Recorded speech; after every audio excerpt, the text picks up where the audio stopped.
Hey guys, Victor here, coming at you with another deck profile, and for today's video we're doing an updated Tearlament list. Now, I have made quite a couple of new changes compared to the previous month's list, mainly that I've shifted it to like a more board breaker approach just because I feel like that's the best way to be able to handle decks like Mitsurugami as well as Branded Dracotail, as you can't really hand trap them effectively since they just have so much gas, right? So it's better to just let them waste all their resources and then break their board to ideally put them in a position where they can't really come back on the following turn. So with that in mind, let's jump right into it. As always, we're going to be starting off with the monster lineup first, and to the surprise of absolutely no one, we're going to be playing 3 Tearlaments Reinoheart. Now, Reinoheart itself is basically the go-to starter in the deck, right? As either you're going to be sending Tearlaments Kashtira with its effect to be able to mill 2, or you're going to be sending one of your 3 fusion summoners to be able to, surprise, surprise, fusion summon. But point is, you want to have access to this card at some point just because it does allow you to unlock the most potential out of your deck. So playing 3 of it seems like a no-brainer. Then to accompany our 3 Reinohearts, we're going to be playing 3 Tearlaments Kashtira, who on normal or special summon is able to mill 3 cards from either player's deck, typically yours, but as I've stated in the past, there are certain situations where you'd want to mill your opponent's deck instead, namely like if you've already gone through all your fusion summons and you hate everything in the graveyard, or if you're like in a super grind game and you're trying to deck your opponent out, but most of the time it's going to be your own deck. And then when this one is sent to the graveyard, it mills 2 cards also, so a potential mill 5 is always going to be greatly appreciated. And then for the one of Tearlaments monsters, because they're all limited, we have the one of Merrli, the one of Havnis, and the one of Scheiren.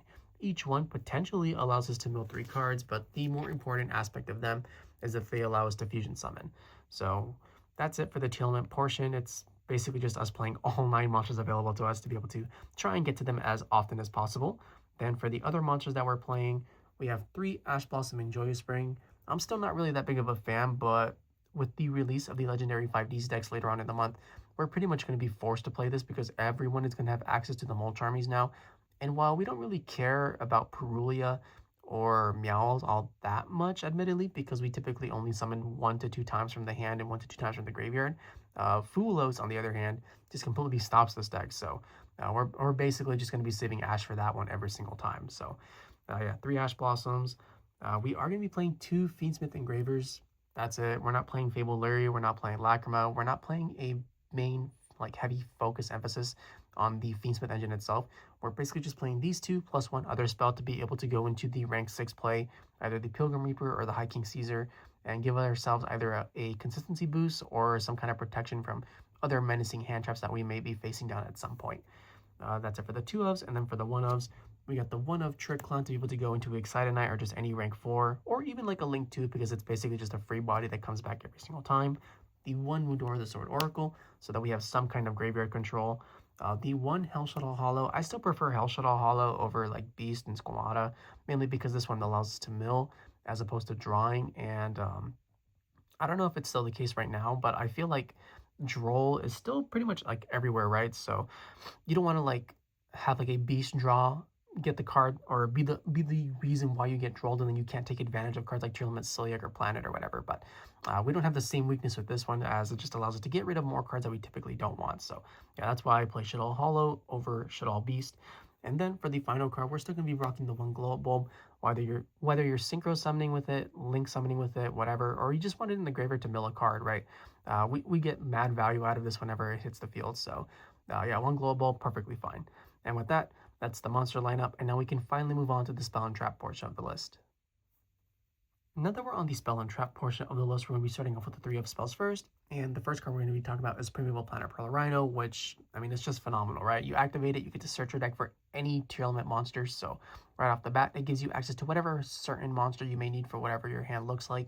Then, as if that wasn't already enough, it boosts all your Tears and fuses by 500 attack, just to make them a little bit more menacing for the opponent. And then lastly, whenever a Tear monster gets shuffled back into the deck, you get to pop a card. So you can use that both offensively and defensively, as you can pop your own cards to trigger their effects in the graveyard, or more often than not, you're going to be using it to pop your opponent's field and just get rid of key resources that they would otherwise like actually need. But regardless, 3 planet and pure tier must have. Then to go with our 3 planets, we're going to be playing 3 Tearlaments Scream. This is something that I'm constantly like fluctuating on the ratios, but I feel whenever you're playing a pure Tearlaments deck, 3 is definitely the way to go. As for what it does, If you or your opponent decides to normal or special summon a monster and you control a face-up Tearlament monster, you get to mill 3 cards, and then for the rest of this turn, for whatever reason, all of your opponent's monsters lose 500 attack.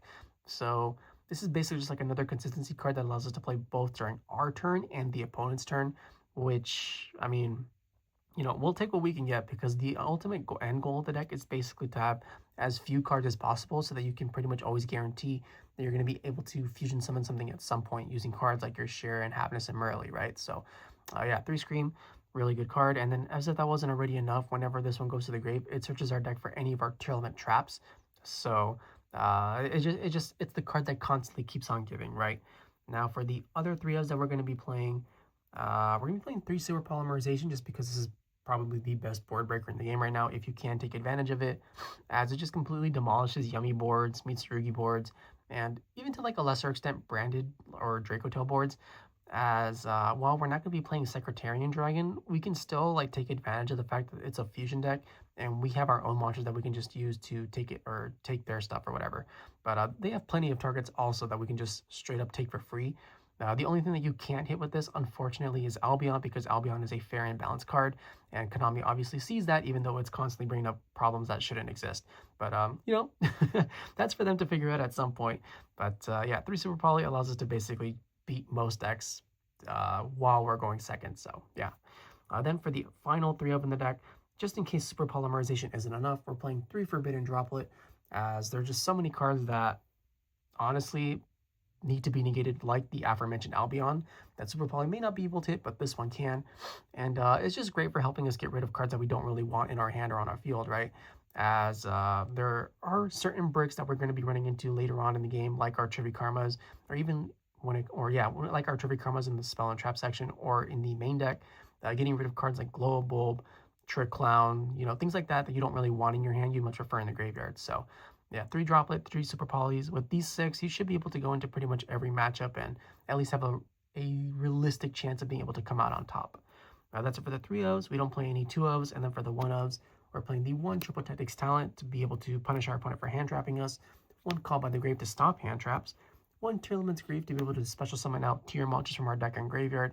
The only thing is you have to send something with the same type of attribute that was the monster that you summon. So even if you don't have like a monster on the field, you can still activate this. You just have to send the monster that you summoned, which is really great for allowing you to just trigger graveyard effects of cards like your fusion summoners or like your Reinoheart when it's trying to come back from the grave. So this card overall, phenomenal. And then for the other ones, we're playing the 1 Foolish Burial Goods to send any spell or trap to the grave, 1 Foolish Burial to send any monster to the grave, and then lastly we have 1 Fiendsmith Sanct. So last time I had Fiendsmith tracked, mainly just because I wanted to take advantage of the discard effect, but truth be told, this one is obviously just like straight up better whenever you're playing like a small Fiendsmith engine, just because it's Hornet drones, right? And unlike tracked, you're not adding an engraver to your hand that you would more than likely, often than not, want in your deck or whatever. But at least with this one, it's guaranteed to start the Fiendsmith engine. So that's why we're playing it this time, even though I still very much prefer the discard that tracked offers you. And that's it for the spells. And then for the traps, we're playing our 2 Tearlaments Sulliek to be able to negate monster effects. And then as well as that, when this one goes to the graveyard, it searches our deck for any tier monster. We have the 1 Tearlaments Metanoise to Book of Moon monsters, and then when this one goes to the graveyard, by card effect, it's able to add back any of our tier monsters in the graveyard. And then lastly, we have the 1 Trivy Karma, which, when it's in the graveyard, we can banish it to add any spell or trap that happens to mention Visa Starfrost from our deck to our hand, which just so happens to be every single Tearlaments spell and trap. So with that, that's the spell and trap lineup, and now we can finally move on to the extra deck. Now that we're finally on the extra deck portion of the video, the first card we're going to be talking about is Naturia Beast, who, as long as I play 1 Glow Bulb, I'm going to be including one of this, as it's still an incredibly easy card to summon, as all you have to do is make Mud Dragon, change it to Earth, and then bring back a Bulb, or normal summon a Bulb or whatever, and go straight into this. And let's be real, Naturia Beast is pretty ignorant, right? Just mill 2 cards, negate a spell. Now, you do have to be aware it mills 2 for cost, so that means if you do happen to hit like a Tearlament card, you won't be able to trigger it, but I think that's a perfectly fine trade-off for a card as ignorant as this, just being able to sometimes just straight up auto-win matchups. But yeah, 1 Naturia Beast is perfectly fine. Now that's it for the synchros, and then for the links, we're playing the 1 Fiendsmith Requiem to be able to bridge into the Fiendsmith engine basically whenever we want. 1 IP Masquerena, which allows us to link someone during the opponent's turn into the SP Little Knight to be able to banish a card, or the Sprite Sprint, which allows us to send Merrli from deck to the graveyard and then allow us to fusion summon into whatever the situation calls for, right? Both are incredibly powerful cards that basically just allow us to have as much flexibility as possible. So yeah, 1 IP, 1 SP, 1 Sprint. That's it for the links. And then for the Exceeds, we're playing 1 number 62 Gears to Timeless.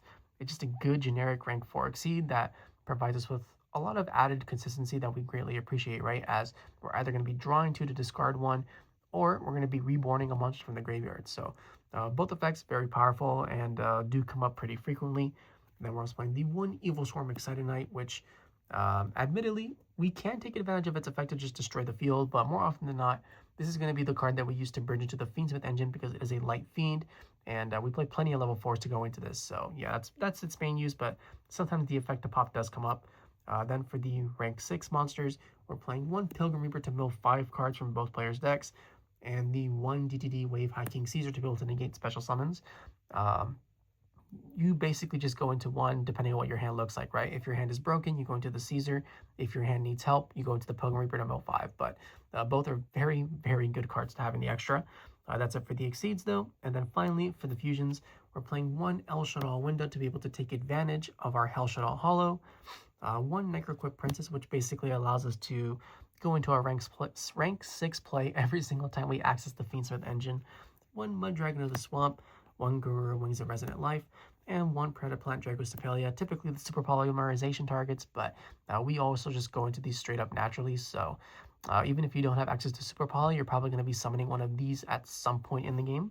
And then lastly, we have the Tearlaments Reinoheart as the Tearlaments boss monster, which allows us to on special summon, or if an Aqua monster gets sent from deck to the graveyard, target 1 card on our opponent's side of the field and shuffle it back into the deck. So it's just great at helping us disrupt our opponent's board. And then whenever it happens to go to the graveyard, by card effect, it's able to reborn itself and then foolish any tier cards. So yeah, it's just a very powerful card that just continues to amass this advantage while taking away our opponents. So with that, that's the Tearlament list. I hope you guys enjoyed it. If you did, please feel free to like, comment, subscribe, and I'll catch you guys next time. See ya!